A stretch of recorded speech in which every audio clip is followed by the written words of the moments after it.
கொண்டாட வேண்டும் என்று சென்ற ஆண்டு முதல் விழாவாகவும் இப்போது இரண்டாவது விழாவாகவும் நமது பள்ளியிலே கர்ம வீரர் காமராஜர் பிறந்த நாள் விழாவை கொண்டாட நமக்கு உறுதுணையாக இருக்கின்ற நமதுடைய பள்ளி முதல்வர் தந்தை அருள் திரு பீட்டர் பால்ராஜ் அவர்களே, சிறப்பு விருந்தினர் LSP சோழசிங்கராயர் அவர்களே, துணை முதல்வர் பிரின்ஸ் நிர்மல் அவர்களே, ஆசிரியர்களே, மாணவர்களே, அலுவலக ஊழியர்களே, உங்கள் அத்தனை பேருக்கும் எனது இனிமையான காலை வணக்கத்தை தெரிவித்துக் கொள்கிறேன்.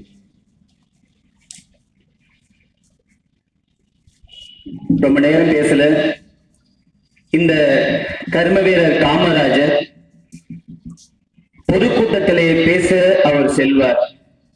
அந்த பொதுக்கூட்டம் மக்களுக்கு மிகவும் பிடித்ததாக இருந்தது. மிகவும் ஆர்வமாக கேட்டுக்கொண்டார்கள். அவர் பேசி முடித்ததும் காலனா அரையனா ஓரணா அப்படி அன்பளிப்பாக மக்கள் கொடுப்பது வழக்கம். அவர் வேணான்னு சொல்ல மாட்டார்.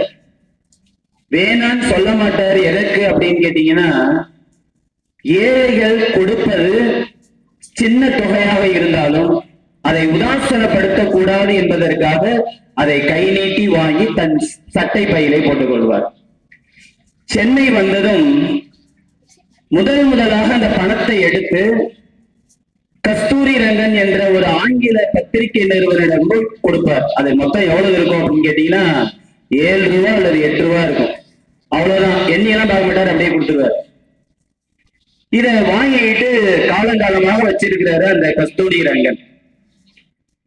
ஒரு நாள் நோய்வாய் படுக்கையிலே கஸ்தூரி ரங்கன் அப்படியே படுத்துட்டாரு. எந்திரிக்க முடியல. அவருடைய உடல்நிலை மிக மோசமான ஒரு சூழ்நிலை. காமராஜர் ஐயாவை அவர்கள் அழைத்தார்கள். உடனே உடல்நிலை சரியில்லை என்பதற்காக அந்த கஸ்தூரி ரங்கனை போய் பார்ப்பதற்காக செல்கிறார்.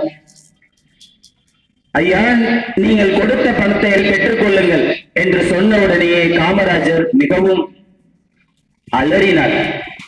ஐயா, நான் உங்களை உடல்நிலை சரியில்லை என்றுதான் நீங்கள் அழைத்தீர்கள், அதற்காகத்தான் வந்தேன். ஆனால் இந்த பணத்தை திருப்பி தருவீர்கள் என்று சொன்னால் கண்டிப்பாக நான் வந்திருக்க மாட்டேன் அப்படின்னு சொன்னார். பிறகு அந்த தொகையெல்லாம் எவ்வளவு என்று தெரியுமா என்று கேட்டார் அந்த கஸ்தூரி ரங்கன். ஆனால் காமராஜர் எவ்வளவு என்று எனக்கு தெரியாது என்று சொல்லிவிட்டு உடனடியாக புறப்பட்டு சென்று விட்டார்.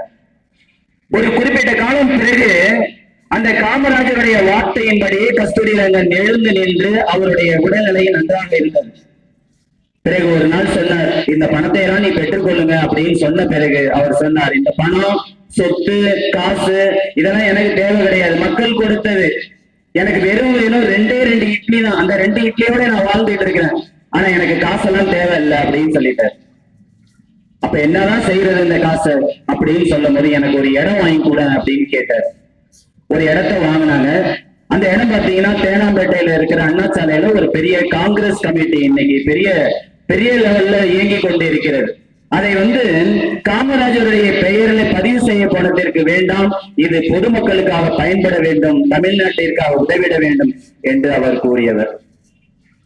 அன்புக்குரிய மாணவர்களே, இன்று கோடி கோடியாக சம்பாதிக்கக்கூடிய இடம் அது. ஆனால் உத்தம மனிதராகிய காமராஜர் கையில் ஒன்றுமில்லாமல் தன்னுடைய மக்களுக்காக செலவழித்தார்.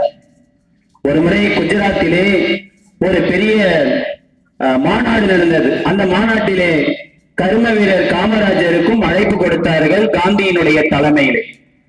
காமராஜர் அங்க போய் பேசுறதுக்காக அமர்ந்திருக்கிறார். அதற்கு முன்னதாக ஒரு ஆங்கிலத்தில் உரை நிகழ்த்துகிறார் ஒருவர், சீனிவாசன் என்பவர்.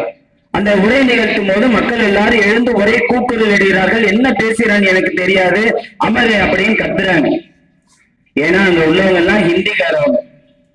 அவர் போய் அமர்ந்துட்டார். அப்படி இன்னும் கொஞ்சம் நேரம் கழிச்சு காமராஜருக்கு அழைப்பு கொடுத்து காமராஜர் பேசுகிறார். தமிழ்ல பேசுறார். வடநாட்டுல போய் தமிழ்ல பேசுற. மக்கள் எல்லாரும் அமைதியா உட்கார்ந்து இருக்கிறார். அவர் பேசி முடித்த நேரம் 3 நிமிடம் தான். பேசி முடிச்சோன்னு ஒரே சத்தம், கைத்தட்டல் எல்லாம் கிடைத்தது. ஒரு பத்திரிகை நிறுவனர் போய் கேட்டார், என்ன தமிழ்ல தானே பேசினாரு, அமைதியா எல்லாரும் உட்கார்ந்து இருந்தீங்களே அப்படின்னு கேட்டதுக்கு அவர் சொன்னாரு, பொதுமக்கள் சொன்னாங்க, அவர் எங்களுக்காக மட்டும்தான் பேசியிருப்பாரு, எங்களை குறிச்சு மட்டும்தான் பேசியிருப்பாரு, எங்க நலனுக்காக மட்டும்தான் அவர் கஷ்டப்பட்டு பேசியிருப்பாரு என்பது எங்களுக்கு தெரியும். ஆகவே அப்பேற்பட்ட தலைவரை நாங்கள் பெருமைப்படுத்துவதற்காகத்தான் இங்கு நாங்கள் அமைதியாக அமர்ந்திருந்தோம் என்று சொன்னார்கள். அன்புக்குரிய மாணவர்களே, இன்று மாணவர் நாள், கல்வி நாள் என்றெல்லாம் கொண்டாடப்படுகின்ற அந்த காமராஜருடைய பிறந்த நாளை நாம் நினைப்போம். நாமும் நன்றாக படிப்போம். அன்று கிட்டத்தட்ட 6000 பள்ளிகள் மூடப்பட்டிருந்த நிலையில் 6000 பள்ளிகளையும் திறந்த முதலமைச்சராக ஆன பிறகு 6000 பள்ளிகளையும் திறந்தார். 14,000 பள்ளிகளை அவர் கட்ட ஆரம்பித்தார். அந்த பள்ளிக்கூடத்திற்கு மாணவர்களை சேர்க்கை முறையில் சேர்த்து உணவு கொடுப்பதற்காக மதிய உணவு திட்டத்தை ஏற்படுத்தினார். அது மட்டுமல்ல, நம்மளுடைய தமிழ்நாடு நிதி வளர்ச்சியில் ஒன்றுமே இல்லாத சூழ்நிலையில் தமிழ்நாடு 2வது தொழில்துறையை எட்டியது நமது காமராஜர் முதல்வர் ஐயா அவர்கள் காலத்தில் தான்.